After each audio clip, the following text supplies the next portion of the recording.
With technology, your mind, instead of going inside to develop that power, you go to Google. What happens? Spirituality is lost. Now, what's the damage behind that? What's the damage behind doing intensive Manjushri retreats to develop clairvoyance when you can just go on Google and look for it? The difference is this, because attached to spirituality is also the doctrine of compassion, the doctrine of love, of karma, cause and effect, the doctrine of, being a good person. That's also lost. So it's not just the ritual that's lost. It is everything attached behind the ritual. And when people lose that, they become modern and they require evidence, and Google is their refuge. That's when the depression sets in. Do you see the correlation? So when people say, well, I don't want to do Dharma anymore. I want to pursue whatever. I want to get married. I want to have 20 kids. I want to travel the world. Fine, you can do it. Don't judge me. I'm not judging you. But you see, when you don't do Dharma anymore, you don't study Dharma, you don't practice, you don't put Dharma into your mind, you don't transform your mind. And then the ritual part is the first thing to go. Well, I don't want to do the pujas anymore. I don't want to do the prayers. I don't want to do my sadhana. I don't want to do my mantras anymore. I don't want to do my retreats anymore. Fine.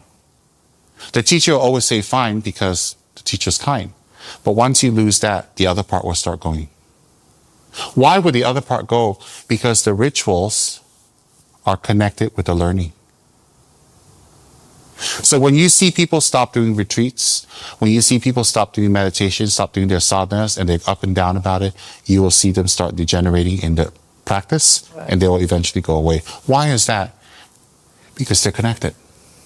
Because you rather have the instant high from a job or someone who likes you on Facebook, You rather have the recognition from an instant like. Why is that? Because it's effortless like. It's effortless recognition. It's effortless recognition of who you are. Right?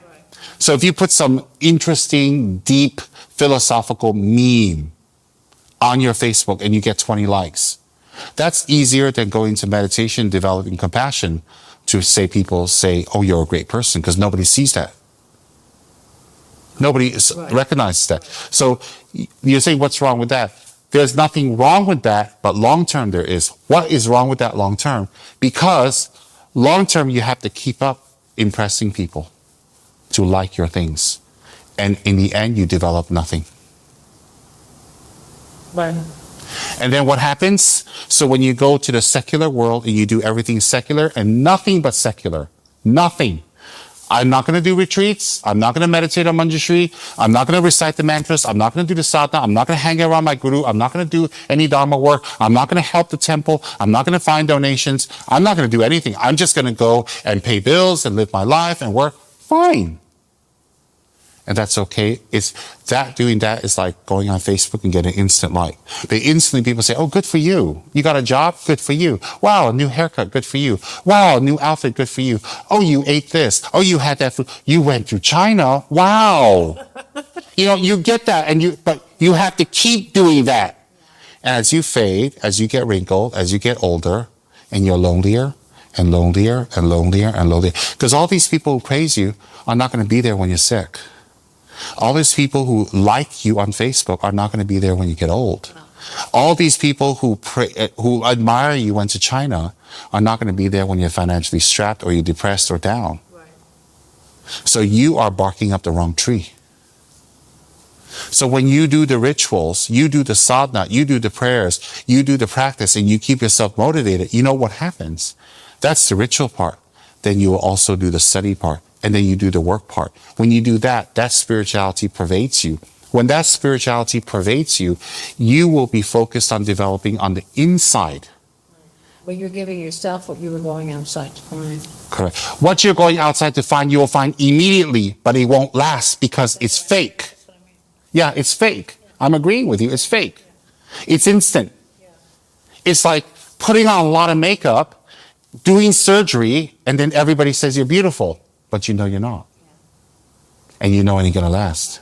But you still want to enjoy. You still go clubbing. You go out. You get laid. You have fun. You have boyfriends, girlfriends.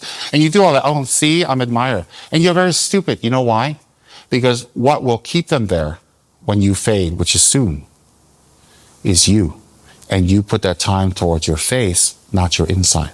You put your time towards your job and getting a car and getting a haircut, not developing the inside. So who's going to be attracted to you? Other people who do the same thing. Other people who do the same thing who will discuss you in the end, because you'll say, that is so fake. And then you turn around and say, but that's what I attracted. You attract who you are. And if you attract nobody, if you attract absolutely nobody, it's suffering. If you attract somebody, it's going to be suffering sooner or later. Right. So if you do one Manjushri meditation and you don't get this orgasmic transformation that makes you one with the universe, you don't quit.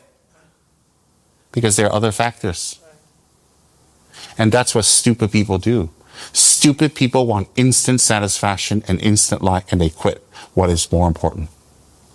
And that is why spirituality is dying. It is dying. Well, I think so, yeah. According to all the surveys, it is. In America, the greater the technology, The less the spirituality will become less. True spirituality, not go to church, go to the temple, just praying for money. True spirituality, where the other part of the ritual, which is transformation of the mind to be a better human being, to take on sufferings, to have benevolence, have compassion, that you cut me, don't cut them. And to be happy about taking on suffering is gone, will be gone. When that's gone, depression will set in. Because why? Google's not going to help you. Your job's not going to help you. Your boyfriend's not going to help you. Your parents can't help you. And that's the danger. So that is why I know why certain students in the past have dropped out. They don't realize that. And they go and do their thing. And what do you see on their Facebook? Oh, they traveled. They traveled to this country, that country. They ate, they slept. And then, wow, what a big deal. Everybody likes it. I wish I can do that. Of course you can wish you could do that because you're just as shallow as that. If you're just as shallow as that, you'll like that. So what's wrong with being shallow? What's wrong is that it's not going to take away what you're running away from. Right. Simple as that. Oh, look, I left Tsem Rinpoche and I'm doing a great job now. I'm doing a new job. I've got a new girlfriend. I've got a new apartment. Aren't I happy? God, when I was at that cult, I wasn't happy. Sure, you weren't happy because you didn't go all the way with it. Well, are you happy now? Of course I'm happy. I've got this great girlfriend. Is she going to stay? Is she going to stay great? Are you going to stay great? Is she going to stay with you? Are you going to be great? Yeah. And how many trips can you go on? How many food can you eat? How much of it are you going to put on Facebook and get approval from the public of people who is not going to be there for you? When you get whatever, you're going to need me again. But you know what? You didn't have to need me. If you stayed on, you could have taken care of yourself. Well, should I stay on till I'm sick as a dog and I need help? No. But if you stayed on and had a balance, your life would have been happy. Why give up one for something else? Why not balance it? And that's how spirituality disappears. But people don't understand why it doesn't rain anymore when they do the rain dance. That's really good one. Good. You like that? Yeah. Why? It just makes sense and it comes around. I like the circular nature of it. You see, dear, you're a smart girl. If I told you, and I just told you rudimentary how rain dances work, you just go, oh yeah, it makes sense. But if you're not explained that, you just say it doesn't work. And you have all kinds of ups and downs. But you see, that explanation came from spiritual practice. Right. If you study the scriptures, you study what Buddha says, it tells you about those beings. So once you give up, all that is lost. What do you have left? You only have Google. You only have your job. You only have your partner. You only have your parents who will be gone in a few years. That's all you have. But if you have Manjushri, Vajrayogini, Dorje Shugden, your guru, your Dharma brothers and sisters, you have a center, and you have something else. And you have that. You have all of that. And the things that you learn and you do within that organization, what you achieve is permanent. Right. Mental quiescence, equilibrium, compassion, kindness, wisdom, that will never rot.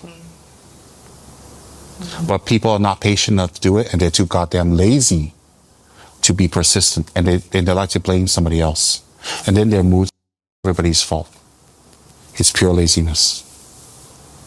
And that's how spirituality dies. It doesn't die because it's not effective. It dies because we are too dependent on technology to entertain our minds constantly. Right. You know, all the time we spend on a cell phone, Googling, looking, making friends online who will never be your friends. If we had put that toward meditation, our mind would be Google. Because when we go meditate, we will know. When you astral travel, you can see. And if there's no internet, if your computer gets taken away, you get old, you're not able to do it anymore, whatever, you still can go in and see. And that can only be developed by spirituality. So people go away from spirituality for the wrong reasons. So I say for people, and you know what? And people who really cannot do it, sometimes they just don't have the karma for it. But my answer to them is not drop it completely. Have a balance, do 50-50. Because if you do 50-50, it's like having $100, $50 go for savings, the other 50 enjoy yourself. As opposed to all 100 goes to fun. And then when you're old bat, you have nothing. That makes sense too. Have a balance. Why does it have to be all or nothing? And that's how people lose their spirituality. That's how they lose their lamas, their gurus, they lose their yidams, they lose their practice, they lose their deities, they lose their equilibrium. They think they're going to be happy. And I'm not mocking them or putting them down. I am not happy when they're unhappy. But look, everyone is unhappy. Right. Technology is not helping. We're just getting to places faster and learning things faster and getting information faster. It doesn't equate happiness. It's an instant high. It's like drugs and alcohol. It's an instant high, but you have to take more and more to keep it up. Right. And it still doesn't get you where it's at. Exactly. But Dharma will. But if you practice Buddhism correctly, it will. Does that make sense? You don't have to agree to Buddhism. I'm talking about the logic of what I just shared. Totally makes sense. Good.